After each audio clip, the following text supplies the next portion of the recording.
আমি বলতে পারি হিন্দুরাও আপনাকে কোনো নেতা হিসাবে গ্রহণ করতে চায় না। আমি নিজে উপাসনা চৌধুরী ভরদ্বাজ গোত্র, আমি নিজে একজন হিন্দু, আমি সেই কেন্দ্রিক বিষয় একটা জিনিস বলতে পারি যে যারা সুশিক্ষিত হিন্দু তারা কেউ আপনাকে নেতা হিসাবে গ্রহণ করতে চায় না। আপনার দাঙ্গার যে গোটা প্রক্রিয়া আপনার মাথায় যেটা রয়েছে সেই জিনিসটা 2026-এ আগে করার আপনারা পূর্ণ প্রচেষ্টা করে চলেছেন, সেই দিকে আমরা যারা শিক্ষিত হিন্দুরা রয়েছি সেই দিকে আমরা এগাবো না।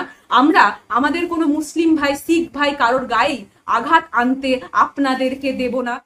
2026 বিধানসভা ভোট, কিন্তু সেই বিধানসভা ভোটের আগে বাংলায় কিন্তু রাজ্য রাজনীতি উত্তপ্ত করার জন্য একেবারে মাঠে নেমে পড়েছেন বঙ্গ বিজেপির দলনেতা শুভেন্দু অধিকারী, বিরোধী দলনেতা শুভেন্দু অধিকারী। একেবারে কোট আনকোট তিনি বলছেন 10 মাস বাদে জিতে এসে প্রথম তিনি যে কাজটা করবেন সেটা হলো মুসলিম বিধায়কদের চ্যাংদোলা করে বাইরে বার করে দেবেন।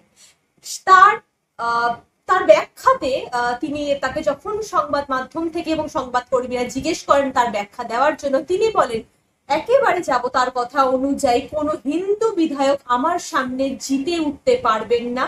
তাহলে বাকি রইল কারা? তৃণমূলের মুসলিম বিধায়ক, যাদেরকে আমি জিতে এসে একেবারে চ্যাংদোলা করে বাইরে বের করে দেবো। কি বলবো? শুভেন্দু বাবু যে খুব স্পষ্টভাবেই দাঙ্গা লাগানোর একটা চেষ্টা করছেন এবং বাংলায় উত্তপ্ত করার চেষ্টা করছেন, আগুন জ্বালানোর চেষ্টা করছেন, এটা ভীষণভাবে স্পষ্ট। সেটা নিয়ে আলাদা করে সত্যি কিছু বলার প্রয়োজন বোধ পড়ে না। এবার কথাটা আসছে জনপ্রতিনিধি, জনগণ অর্থাৎ তো সব ধর্মকেন্দ্রিকই হয়, সেই জিনিসটাই আমরা জানি অন্তত। কিন্তু যখন শুভেন্দু অধিকারী বক্তব্য রাখছে যে আমি জনপ্রতিনিধির থেকেও মূল হচ্ছে আমি এক ধর্মের লোকজনদের প্রতিনিধি, অর্থাৎ উনি জনগণের প্রতিনিধি নয়, সেই জিনিসটা উনি নিজেই স্বীকার করছে। তো সেখানে যখন উনি ভোটটা পেয়েছিলেন তখন তো সেখানে এই বিভেদটা ছিল না যে কোন ধর্মের লোকজন তাকে ভোট দিচ্ছে বা কোন ধর্মের লোকজন এই সুবিধা পাবে সেই সুবিধা পাবে না, এরকম তো বিষয় হওয়ার কথা নয় যতটা আমরা জানি। অর্থাৎ জনগণের প্রতিনিধি বুঝতে আমরা একটা জিনিস জানি যে পাবলিক রিপ্রেজেন্টেটিভ অর্থাৎ আমাদের প্রত্যেকটা মানুষের জন্যই, যারা সেখানকার ভোটার তাদের জন্য আমাদের কাজ করে উঠতে হবে, সেটাই কিন্তু আমাদের কর্তব্য। কাল বাদে পরশু নন্দীগ্রাম দিবস, 14 তারিখ নন্দীগ্রাম দিবস, সেখানে যখন মানুষ মারা গেছিলেন তখন কিন্তু কেউ দেখেনি তার পুলিশের গুলিতে হিন্দু মারা গেল নাকি মুসলিম, তারা কিন্তু প্রত্যেকজনই প্রতিবাদী কণ্ঠ ছিলেন এবং তাদের প্রত্যেককেই গুলি করে মারা হয়েছিল। এবং আমরা এখনো জানি হলদি নদীর বুক সেই সময় লাল রঙে রঙে উঠেছিল। এবং সেই সময় থেকে শুরু করে আজকে যখন শুভেন্দু অধিকারীর বক্তব্য শুনছি, একটা জিনিস কিন্তু ভীষণভাবে স্পষ্ট যে শুভেন্দু অধিকারী বরাবরই শুধুমাত্র নিজেদের রাজনৈতিক স্বার্থ চরিতার্থের জন্য এই নোংরামিই করে চলেছে। আমরা যদি ঠিক কদিন আগের কথা বলি, যখন অমিত শাহ পার্লামেন্টে গিয়ে এই বক্তব্য রাখছেন, যিনি ফাদার অফ কনস্টিটিউশন, ওনাকে ছোট করছেন, ওনাকে ট্রেন্ড বলছেন, ওনাকে ফ্যাশন বলছেন, তো তাদের একজন বিধায়ক এর থেকে বেশি সৌজন্যশীল কথা বলতে পারে বলেও আমি মনে করি না, কারণ তাদের পেটে সত্যিই কোনো শিক্ষাই নেই। ধর্মও কিন্তু বাস্তবে একটা শিক্ষা, বারবার আমি একটা কথা বলেছি, ধর্ম রাজনীতি করার জিনিসই নয়, ধর্ম একটা শিক্ষা। সেই শিক্ষাও কিন্তু আমাদেরকে একটা জিনিসই শেখায়, সেটা রাজনীতি হোক বা আমাদের নিজেদের জীবন যুদ্ধ, প্রত্যেকটা ক্ষেত্রেই আমাদেরকে মানুষকে সর্বপ্রথমে রাখতে হবে, অর্থাৎ মানব সেবাই যে পরম ধর্ম, সেই জিনিসটা কিন্তু আমরা বরাবরই পড়ে এসেছি, বরাবরই শিখে এসেছি এবং সেই জায়গাতেই বাংলা বরাবরই চলে এসছে। কিন্তু যখন আজকে শুভেন্দু অধিকারীকে দেখছি, আমার সত্যি হাসি পাচ্ছে যে উনি এক্সপেক্ট করছেন যে উনি হিন্দু ভোটটা পুরো কেন্দ্রিক টানতে পারবে। এইটাই হাস্যকর বিষয়। উনি এখনো বুঝে উঠতে পারেননি যে এইটা ইউপি নয়, এইটা সেই ডাবল ইঞ্জিনের সরকারের রাজ্যগুলো নয় যেখানে ওরা এই হিন্দু মুসলিমের টোপটা খাইয়ে একটা বড় কেন্দ্রিক ভোট ব্যাংক টেনে নিতে পারবে। এটা বাংলা। আমি বরাবরই একটা কথা বলি যে বাংলার পেটে যা শিক্ষা আছে সেটা হয়তো ওই ডাবল ইঞ্জিন কেন্দ্রিক যেই সরকারগুলো, যেই সব জায়গায় সরকারগুলো রয়েছে, সেখানে যখন ধর্মের উস্কানিটা মানুষ খেয়ে নেয়, সেই ধর্মের উস্কানি কিন্তু এই পেটে হজম হয় না। অর্থাৎ বাংলার মানুষের পেটে কিন্তু ধর্মের উস্কানি হজম হয় না বলেই ক্রমাগত আমরা বিজেপির যে গ্রাফটা দেখছি সেটা কিন্তু নিচের দিকেই চলে যাচ্ছে। এবং 2026-এ গোটা বিজেপি নিপাত, অর্থাৎ তাদেরকে দেখা যাবে না।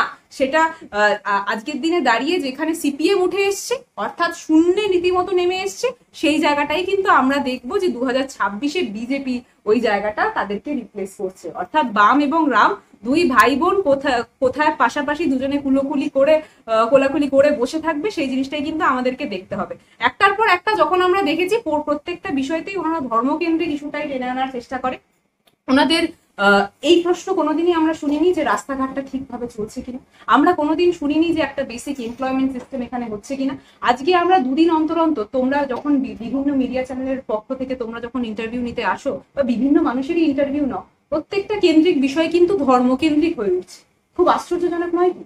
আমি বারবার একটা কথা বলি, যে কটা আন্দোলন হয়েছিল বা আমাদের স্বাধীনতার যুদ্ধে যখন যারা সংগ্রামী ছিলেন তারাও কিন্তু কোনোদিন দেখেনি যে কে কোন ধর্মের। তারা প্রত্যেকেই একটা বড় উদ্দেশ্যের জন্য লড়াই করেছিলেন। তারা প্রত্যেকেই জানতেন যে না, আমাদেরকে স্বাধীন হওয়ার জন্য লড়াই করতে হবে, ব্রিটিশদের বিরুদ্ধে লড়াই করতে হবে। এবং শুভেন্দু অধিকারী ক্রমাগত যেই দিকে যাচ্ছে, ঠিক শুভেন্দু অধিকারী ব্রিটিশ হয়ে উঠছে। অর্থাৎ এবার প্রত্যেকটা মানুষ ধর্ম জাত নির্বিশেষে, আমি আবারও বলছি যে হিন্দুর ভোটের কথা শুভেন্দু অধিকারী বলছেন, সেই হিন্দুর ভোটেই কিন্তু এবার 2026-এ শুভেন্দু অধিকারী নিজের গড় নন্দীগ্রাম থেকে হারবেন, এবং সেই জিনিসটা আপনি আমি প্রত্যেকে দেখবো, সাক্ষী হব। কারণ সেটা হলদি নদী থেকে শুরু করে সেই গোটা তমলুক অঞ্চল, কন্টাই অঞ্চল এবং নন্দীগ্রাম অঞ্চলে শুভেন্দু অধিকারী কিন্তু ক্রমাগত নিজের থেকেই যাচ্ছে, সেটা উনিও জানেন। একেবারেই তাই। তাহলে এই যে নওদার যে ঘটনা একেবারে সামনে চলে এলো, সেই নওদার ঘটনার পেছনেও কিন্তু একটি হিন্দু সম্প্রদায়, আমি বারংবার কোট আনকোট হিন্দু সম্প্রদায়ের কথাই বলবো, কারণ সম্প্রদায়ের নামটা তুলে ধরবো, কারণ বিজেপি যেটাকে এই সম্প্রদায় বা হিন্দু মুসলিম আঙিনায় আনতে চাইছে, তার পরিপ্রেক্ষিতে হিন্দু সম্প্রদায়ের একটি ছেলে তাকে গ্রেফতার করা হয়েছে বা সে অভিযুক্ত। আমরা দেখেছি মুর্শিদাবাদের কাশিম বাজারে কালী মূর্তি ভাঙা, আমরা দেখেছি চোপড়ায় সরস্বতী মূর্তি ভাঙা। কোন কিসের ভিত্তিতে 2026-এ বিধানসভা ভোটে, হিন্দু ভোটে শুভেন্দু অধিকারী জিতবেন বলে এতটা আত্মবিশ্বাস তিনি দাবি রাখছেন? কারণ সব দাঙ্গাই তো নেপথ্যে হিন্দুরা এবং বিজেপি কর্মী। একদমই তাই। তুমি যে প্রশ্নটা করলে যে সব জায়গাতেই তুমি হিন্দুর কথাটা উল্লেখ করলে, আমি এখানে হিন্দুর সাথে আরেকটা শব্দ যুক্ত করতে চাই, কিছু উগ্র হিন্দু। অর্থাৎ বিজেপি কিছু উগ্র হিন্দুদেরকে নিয়ে চলে। তারা যেই গোটা রাজনীতি করার চেষ্টা করছে, তাদের যে গোটা প্রক্রিয়াটা, আমরা বারবার কিন্তু একটা জিনিসই দেখছি, রাজনীতি মানে রাজার তন্ত্র, রাজার নীতি। আমরা সেই জিনিসটাই কিন্তু জানতাম, এবং রাজাদের নীতি কিন্তু এটাই স্পষ্ট ছিল, যাতে প্রজারা ঠিকভাবে থাকতে পারে। তারা কিন্তু কখনো এই বিভেদে যায়নি যে কে হিন্দু, কে মুসলিম, কে শিখ, কে বা অন্য ধর্মের। এই বিভেদ কিন্তু কোনোদিনই ছিল না। কারণ যাদের কেন্দ্রিক বিষয় এই বিভেদ আমরা দেখেছি, তারা কিন্তু ইতিহাসের পাতায় তাদের নামটা কিন্তু খুব স্বর্ণ অক্ষরে লিখিত নয়। তো সমানভাবে শুভেন্দু অধিকারী যখন নিজেই মুখ টুকে বলছেন যে আমি শুধুই হিন্দুদের বিধায়ক, স্পষ্টভাবে উনি কিছু উগ্র হিন্দুদের কথা বলছেন যারা নিজের ধর্মের ব্যাপারেই অবগত নয়। আমি স্পষ্ট কথা বারবার বলি, আমাদের ধর্ম কিন্তু বাস্তবেই মানুষ হিসাবে মানুষের পাশে দাঁড়ানোটা মূল জীবনের অর্থ বলেই শিখিয়ে এসছে বরাবর।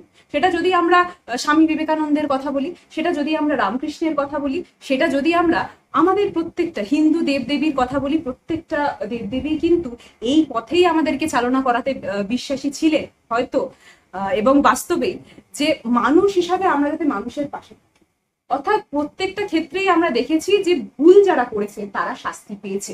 আমরা যদি মাইথোলজি ঘেটে দেখি, আমরা একটু ইতিহাস ঘেটে দেখি, আমরা যদি রামায়ণ মহাভারতের কথাও বলি, সেখানেও কিন্তু আমরা দেখেছি যে যে পাপী সে শাস্তি পেয়েছে। সেখানে কিন্তু এই বাদ বিচার হয়নি যে কে কোন ধর্মের, সেখানে কিন্তু এই বাদ বিচার হয়নি যে কে কোন বর্ণের, কার গায়ের রং কি, কে মানুষ নাকি কে অসুর, এই জিনিসটাও কিন্তু বিচার হয়নি। তারা প্রত্যেকেই যে ভুল করেছে সে দেবদেবী হলেও কিন্তু শাস্তি পেয়েছে। এই জিনিসটা আমরা বরাবরই দেখে এসেছি। সেখানে শুভেন্দু অধিকারী তো বাস্তবে মোদিজির মতো হয়তো কাল বাদে পরশু এই জিনিসটাও বলতে শুরু করে দেবেন যে উনি বায়োলজিক্যাল চাইল্ড নয়, উনি হয়তো ভগবান প্রদত্ত। এই কথাটাও হয়তো কাল বাদে পরশু আমি তুমি শুভেন্দু অধিকারীর মুখ থেকে শুনবো। তো সেই জিনিসটার হয়তো শুধু অপেক্ষায় আমরা বসে আছি কখন উনি বলবেন যে আমি স্বয়ং বিষ্ণুর অবতার বা আমি স্বয়ং মানে কল্কি অবতার। এই কথাটাও শুভেন্দু বাবুর মুখ থেকে তুমি আমি শুনতেই পারি, বা কল্কির বাহনও বলতে পারি। অর্থাৎ মোদিজি তো নিজেকে যদি কল্কি বলে, তাহলে ওনার বাহন হিসাবে উনি হয়তো বলবেন যে আমি কল্কির বাহন কোনো এক ঘোড়া বা কোনো এক প্যাঁচা বা কোনো এক ময়ূর, এরকম কিছু একটা বলে শুভেন্দু অধিকারী নিজেকে প্রকাশ করবে হয়তো তোমার আমার প্রত্যেকের সামনেই খুব শীঘ্রই। এবং আমরা একটা জিনিস স্পষ্টভাবে দেখতে পাচ্ছি যে উনি কিন্তু খুব বুক ঠুকে কথা বলছেন।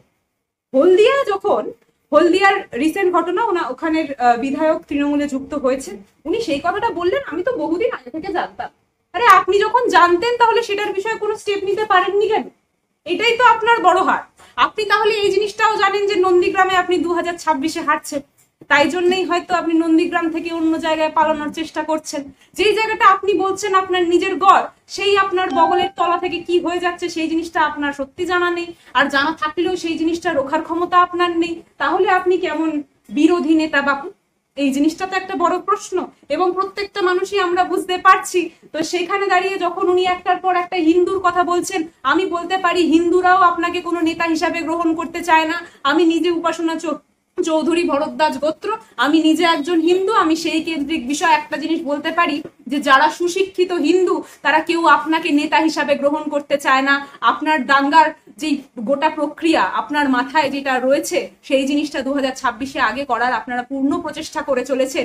সেই দিকে আমরা যারা শিক্ষিত হিন্দুরা রয়েছি সেই দিকে আমরা এগাবো না। আমরা আমাদের কোনো মুসলিম ভাই, শিখ ভাই কারোর গায়ে আঘাত আনতে আপনাদেরকে দেব না।